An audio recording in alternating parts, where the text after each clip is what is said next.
Everyone, it's Janette of Accurate Body Language, and today I'm going to do an Accurate Body Language analysis of Princess Kate Middleton, British Royal. My t-shirt today is "Keep talking, I'm diagnosing you." Whether you're talking or you're not talking, your body is telling me everything I need to know, which is going on inside of you and your sentiments, what you're revealing and what you're trying to hold back. Today, I want to take the time to give you insights in what I'm noticing about Kate Middleton. It's her recent BBC announcement of her medical and health conditions. Since she is British royalty, you have to be mindful of cultural differences. The British versus Americans. Maybe the British, especially the royalty, are more poised, refined, polite, formal compared to Americans. And here she's taking the time to appear like she's one of us with the staging of this BBC announcement. You see she's on a wooden bench in the garden, which any one of us could be enjoying. She's wearing common clothes, not royalty clothes, not designer clothes. Her hair still looks perfect, long and wavy. It almost looks too perfect. I'm looking at her hairline. I'm not sure if that might be a wig or not. What I want you to do is, throughout the whole speech, watch her hands. Watch her hands in her lap. That's where most of her movement is, right there in the two hands. And her left hand is comforting and overlapping her right hand. Her legs are crossed, so that shows a little bit of comfort. It could be her baseline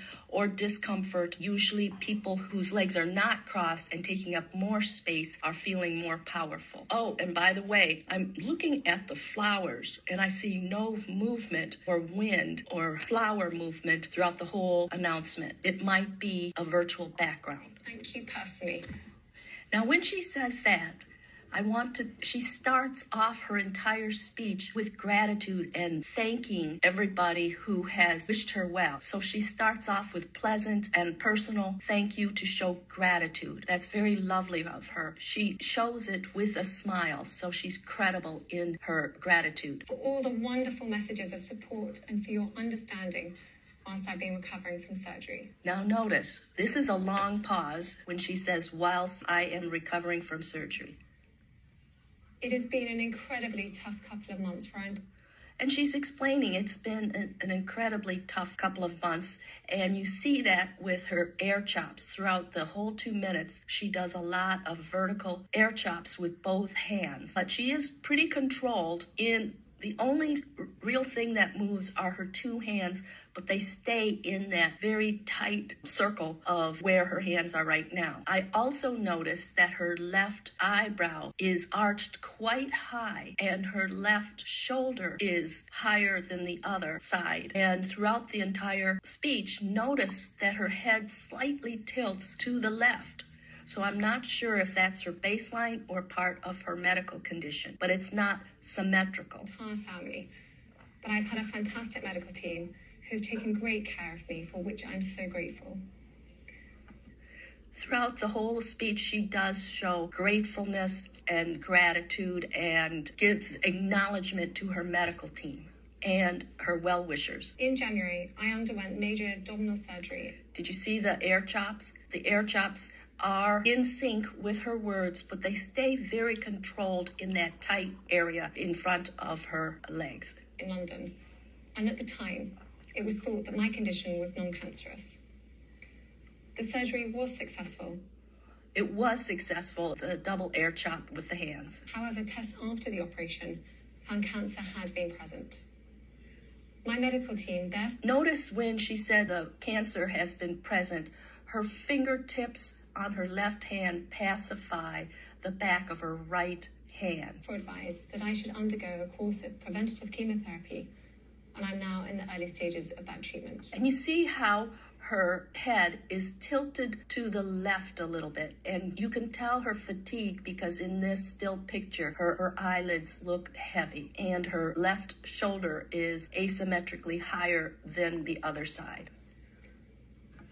She downward gazes to think about what she wants to say next. She takes a big pregnant pause and breathes in some air to start her next sentence. This, of course, came as a huge shock. And William and I have been doing everything we can to process. William and I have been doing everything we can, but she says it with a little no nod. So let's take a look at that a little again. And William and I have been doing everything we can to process. It's an ambiguous downward yes, but then sideways. So there's some uncertainty about that statement. We've been doing everything we can. It's not an emphatic downward head nod, but it's a slight downward head nod and then a side from left to right. Manage this privately for the sake of our young family. As you can imagine, this has taken time. It has taken me time to recover from major surgery in order to start my treatment. Notice both her palms opened up more when she said, in order to start my treatment. There she was explaining and very truthful about starting her treatment. Now her fingertips are digging into her hand a little bit. So the idea of treatment is distressing for her, and rightfully so. But most importantly, it has taken us time to explain everything to George, Charlotte, and Louis in a way that's appropriate for them.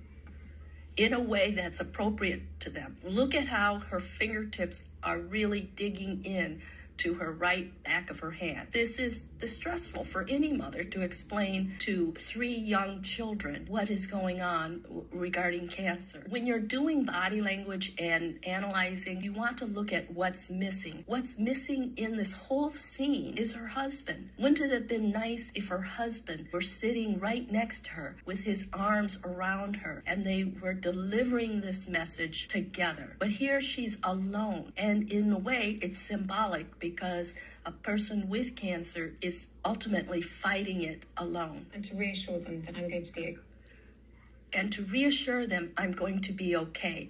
But her fingertips tell a different story. She's not sure she's going to be okay because her fingertips are digging into her right back of her hand a little bit. So her fingertips tell the story that she's unsure about her statement. As I said to them, I am well. Now, I like that. As I said to them, I am well. She has more brightness in her face. Her eyes are lit up a little bit. She's smiling pleasantly. She bounces. There's a little bit of more joy in her statement. So that is truthful and credible. As I've said to them, I am well. She's believable there. And getting stronger every day.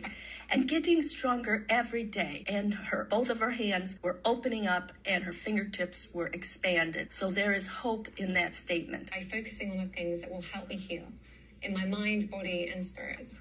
Her words are very articulate and well written and meaningful and deeply thought.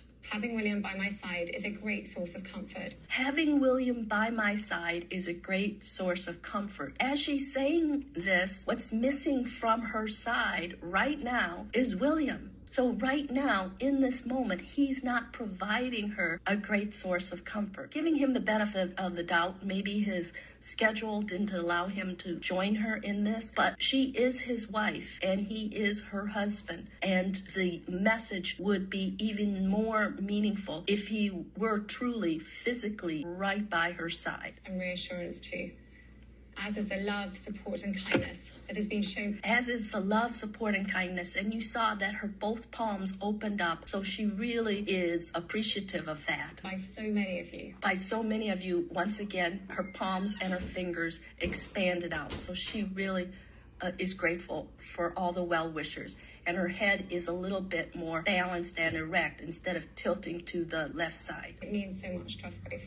We hope that you'll understand that as a family, we now need some time, space, and privacy while I complete my treatment. She is a very good communicator. If she wrote the speech, I'm not sure, but whoever her speechwriter is, they did it eloquently. They did it with a lot of grace and poise, and they delivered a lot of gratitude throughout the entire speech right before she's asking for privacy for her young family, and rightfully so, because this is a very personal matter that involves the princess and 3 young minor children along with the prince. My work has always brought me a deep sense of joy, and deep sense of joy, and you can tell her eyes are brighter. She is smiling and she's looking straight at the camera. So this is a credible, truthful statement. I look forward to being back when I'm able, but for now, I must focus on making a full... I must focus. So the emphasis is on the word must. Privacy and focus, it's a must for her health. At this time,